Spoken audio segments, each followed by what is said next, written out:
बोली श्री राघवेंद्र सरकार की जय।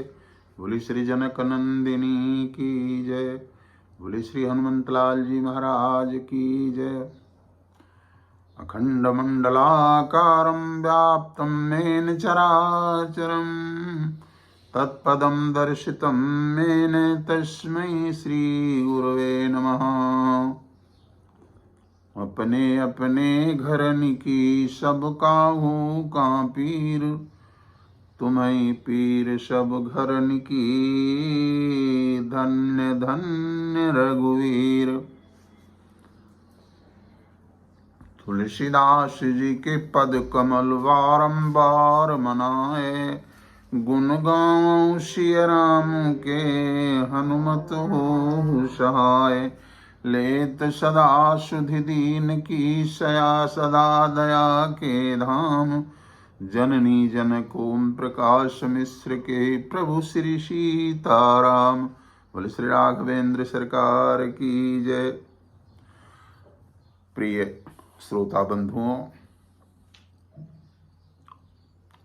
अखिल ब्रह्मांडाधीश्वर भगवान श्री राघवेंद्र सरकार और आद्या मूर्तिमती शक्ति स्वरूपा विदेह नंदिनी जी के पावन चरणों में प्रणाम करते हुए आप लोगों के समक्ष आज यह बताना चाहते हैं कि जीवन की किसी भी समस्या का समाधान हो, इस समाधान के लिए एक ही ऐसा स्थान है जहां आपकी हर समस्या का समाधान हो सकता है, वो है सद्गुरु।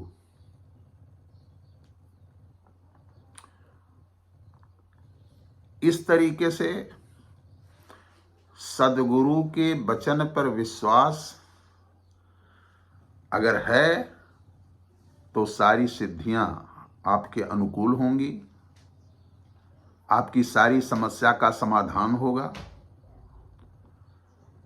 क्यों? वह मानव रूप में तो हैं गुरु, लेकिन गुरु को मनुष्य मानने वाले की गति नहीं होती है। बंदों गुरुपद कंज,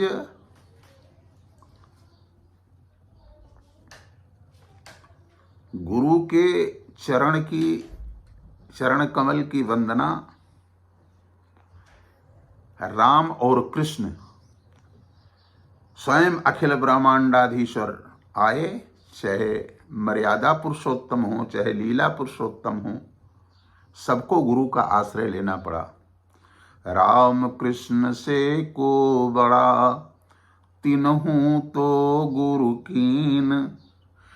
तीन लोक के जो धनी, सो गुरु के अधीन।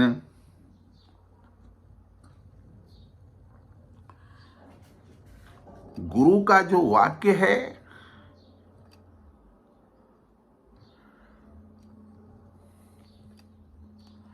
वह महामोह रूपी अंधकार में प्रकाश करने वाला है, सूरज की तरह। आप इसको देखें, जिन जिन समस्याओं के समाधान समस्या में डूबे और वह गुरु के शरण में गए, उसका तत्काल ही समाधान हुआ।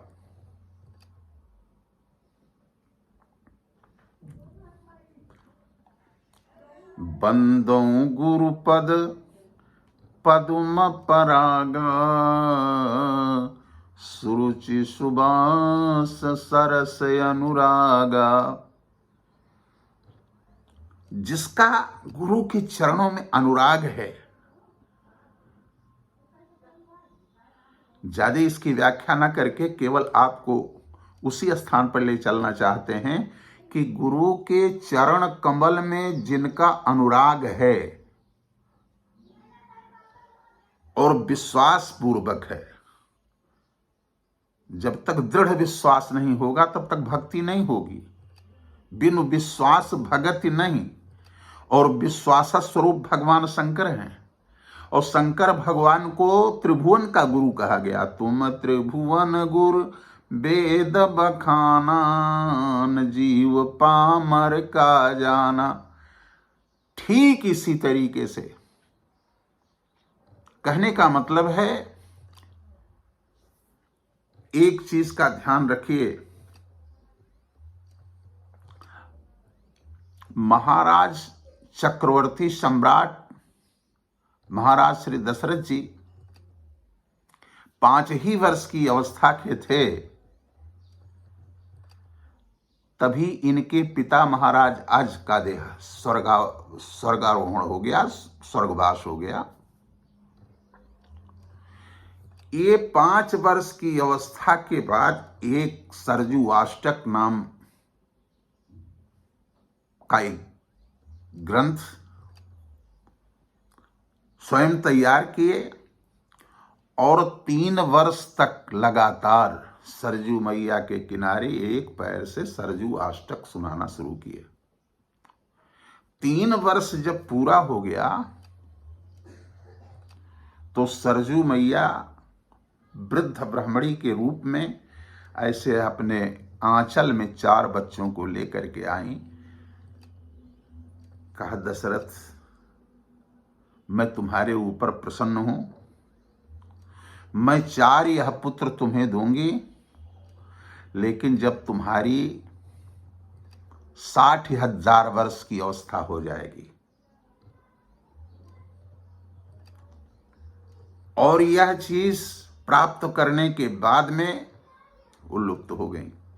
कहा, ये दूंगी 4 पुत्रों को, लेकिन 60,000 वर्ष की अवस्था में।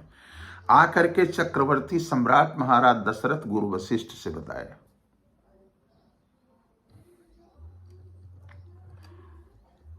गुरुजी तो जान ही रहे हैं सारी चीज। धीरे धीरे धीरे धीरे कालांतर में समय होते गया। जब 60,000 वर्ष की अवस्था आई, अब बात तो विस्मित हो गई महाराज को। वहां गोस्वामी जी ने लिखा कि एक बार भूपति मन माही, ओ भागला अनिमोरे सुत नाही। एक बार जहां शब्द आता है वहां कोई विशेष घटना होती है, तब गोस्वामी जी एक बार लिखते हैं। बहुत जगहों पर एक बार उन्होंने लिखा, एक बार त्रेता जुग माही, और शंभु गयो कुंभज ऋषि पाही। और फिर यहाँ एक बार भूपति मन माही, भागला निमोरे सुत नाही। इस तरीके से आगे हम कथा में आपको बताते चलेंगे। जहां जहां कोई घटनाक्रम होता है एक जरूर लिखते हैं। जो बार बार एक लिखा जाता है उसका तात्पर्य एक नाम ब्रह्म से होता है, ब्रह्मराम से। आज भी व्यापारी लोग जब अनाज इत्यादि का तोल करते हैं या किसी चीज का तोल करते हैं, तौलते हैं, तो पहला जो है उसको राम ही राम है राम, दुई है दुई है दुई, तीन है तीन है तीन। पहले को जो माप है उसको राम ही कहते हैं। राम का तात्पर्य एक है। सो एक राम या काम हित निर्वाण प्रसमयान को। राम एक ही है, दूसरा नहीं। आज वही घटनाक्रम होना है। महाराज दशरथ को अभी तक चिंता नहीं हुई इसकी, लेकिन आज ये लिखा गोस्वामी जी ने कि एक बार भूपति मन माही। चक्रवर्ती हैं, भूपति पूरे पृथ्वी के पति हैं। चक्रवर्ती महाराज दशरथ आज ग्लानि में पड़ गए। भागलानि मोरे सुत नाही, मेरे पुत्र नहीं है। पू कहते हैं नरक को त्रा माने त्राण दिलाने वाला, नरक से त्राण दिलाने वाला अर्थात पुत्र। भागलानि मोरे सुत नाही, सुत नाम कोई पुत्र नहीं है। तो अभी मैंने कहा कि जीवन के हर समस्या का समाधान गुरु के पास में है। जिसके जीवन में गुरु नहीं है उसके पास ज्ञान नाम की कोई चीज नहीं है, बुद्धि नाम की कोई चीज नहीं है। इसलिए आपसे एक चीज कहना चाहते हैं, देखिए, रवि पंचम जाके नहीं, अतिन्हि चतुर्थी नाही, और अभी सप्तम घेरे रहें, तिनकह तृतीया नाही। कोई भी गणना हो रविवार से गणना किया जाता है। रवि पंचम जाके नहीं। अब आप लोग बताइए, रवि से लेकर के पांचवा दिन कौन पड़ेगा? रविवार, सोमवार, मंगलवार, बुधवार और गुरुवार। कहे रवि पंचम जाके नहीं, मने जिनके पास में गुरु नहीं है, तिन्हि चतुर्थी नाही। चतुर्थी कौन है? रविवार से गिनिए, रविवार, सोमवार, मंगलवार, बुधवार, ये चतुर्थी है। चार को चतुर्थी कहा जाता है। तो जिनके पास में रवि पंचम जाके नहीं, जिसके पास गुरु नहीं है, तिन्हि चतुर्थी ना है, उसके पास में बुद्धि हो नहीं सकती है। निश्चित है, बिनु गुरु होई कि ज्ञान, बुद्धि नहीं होगी, ज्ञान उसके पास में नहीं होगा। और ज्ञान नहीं है, अगर गुरु नहीं है, ज्ञान नहीं है, तो रवि सप्तम घेरे रहें। रवि से सतवां दिन कौन पड़ेगा? रविवार, सोमवार, मंगलवार, बुधवार, गुरुवार, शुक्रवार और शनिवार। जीवन में उसके शनि हमेशा घेरे रहेंगे, उसके बाल बच्चों के घेरे रहेंगे। क्यों? इसीलिए राम नाम का जप किया जाता है, क्योंकि शनि भी सरकार के ही अनुचर हैं, उन्हीं के गण हैं। अगर राम नाम का जप होता है तो शनि का दुष्परिणाम उसके जीवन में नहीं आता। और अगर नहीं गुरु हैं, ज्ञान नहीं है, तो रवि सप्तम घेरे रहे। रवि से लेकर के सतवें वार शनि महाराज उसके जीवन में हमेशा चारों तरफ से घेरे रहेंगे। और तिनकह तृतीया नाही। तृतीया कहते हैं रविवार से, रविवार, सोमवार, मंगलवार। तृतीया माने मंगल, माने जिसके पास गुरु नहीं है, उसके पास में ज्ञान नहीं है, बुद्धि नहीं है, और शनि देव उसको घेरे रहेंगे। और तिनकह तृतीया ना, उसके जीवन में मंगल कभी हो ही नहीं सकता। तो आज जब यह सोच हुआ महाराज दशरथ के, ग्लानि होने लगी कि एक बार भूपति मन माही, भा गलानि मोरे सुत नाही। तो क्या किया? तो कहा गुरु गृह गयऊ, तुरत मही पाला, अचरण लागी करी विनय विशाला। तुरंत उन्होंने कहा कि गुरु के शरण में, क्योंकि चक्रवर्ती सम्राट महाराज दशरथ के गुरु वशिष्ठ जी हैं। तुरंत गुरु वशिष्ठ जी के पास में गए, विनय करने लगे, हाथ जोड़ करके। बड़ी विनम्रता के साथ में गुरु के शरण में जाना चाहिए और अपनी सारी व्यथा कहना चाहिए। गुरु गृह गयो तुरत महिपाला। सारा चीज छोड़ करके, न मंत्री से कोई मंत्रणा, न धर्म मंत्री से, न कहने का मतलब यहां जो राजनीति के मंत्री हैं, कुछ नहीं। पहला काम उन्होंने कहा कि जीवन की समस्या का समाधान केवल गुरु के पास में है। गुरु गृह गयो तुरत महिपाला, चरण लागी करी विनय विशाला। विनय करने लगे, विनम्रता के साथ कहा, निज दुख सुख सब गुरु ही सुनायो, और कही वशिष्ठ बहुविध समझायो। पहले अपना दुख व्यक्त किया कि सरकार, निज दुख सुख सब गुरु ही सुनायो। कहा महाराज और तो सब ठीक है आपकी कृपा से, राजपाट, सोना चांदी, हीरा पन्ना, जवाहरात, पोखराज सब भरा हुआ है, लेकिन एक ही दुख है, वो है दुख है कि कोई पुत्र नहीं है मेरे पास। निज दुख सुख, पहले दुख सुनाया तब सुख सुनाया कि आपकी कृपा से यह सुख है और दुख यही है। हमारे पास में कि पुत्र नहीं है। निज दुख सुख सब गुरु ही सुनायो, कहीं वशिष्ठ बहुविधि समझायो।